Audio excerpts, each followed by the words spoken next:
প্রিয় ইসলামী ভাইরা, নিজের সন্তানদেরকে এই ফিতনা ফেসাদের যুগে বর্তমানে ট্রেন আপ করি, তাদেরকে এমন শিক্ষা দিই, আব্বু তোমার আম্মুর সাথে কখনো ঝগড়া করিও না, আম্মু যেটা বলে মেনে নাও। আম্মুর দায়িত্ব তার সন্তানকে বলা তোমার বাপের নারাজিওয়ালা কাজ করিও না, কারণ যার বাপ নারাজ তার উপর মওলা নারাজ। হ্যাঁ, এখন অনেক ছেলে বলে তুমি কি বুঝো, তোমার জিন্দেগি শেষ, আমার লাইফ আমি বুঝি। এটা ঠিক না। মা বাপ সর্বদা সন্তানের ভালোটাই চায়, এরা খারাপ কখনো চায় না। প্রিয় ইসলামী ভাইরা, মাদানী চ্যানেলের দর্শকবৃন্দ, যেমন হাদিস শরীফের মধ্যে আছে কামা তাদিনু তুদান, যেমন করবে তেমন ফল ভোগ করবে। এই হাদিসের ব্যাখ্যায় হযরত আল্লামা আব্দুর রউফ মানাবী রহমতুল্লাহি তাআলা আলাইহি এই হাদিসের পাকের ব্যাখ্যায় লিখেন, যেমন কাজ করবে তেমন অর্থাৎ তেমনি এর প্রতিদান পাবে। যা তুমি কারো সাথে করবে তেমন তোমার সাথে হবে। মাদানী চ্যানেল দর্শকবৃন্দ, খুব ডিপলি একটা কথা বলতেছি, আমি যেমন করব তেমন আমার সাথে হবে।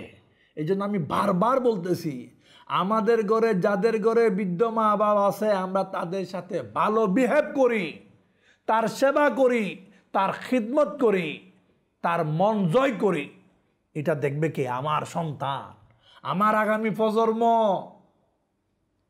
আমি আবারও বলি, সন্তানকে প্র্যাকটিক্যালি শেখানোর সুযোগ যার মা বাপ বেঁচে আছে, আর যাদের মা বাপ নাই তাদেরও সুযোগ সন্তানকে সাথে নিয়ে প্রতিদিন হোক বা সপ্তাহে হোক নিজের বাপের কবরের পারে গিয়ে জিয়ারত করি।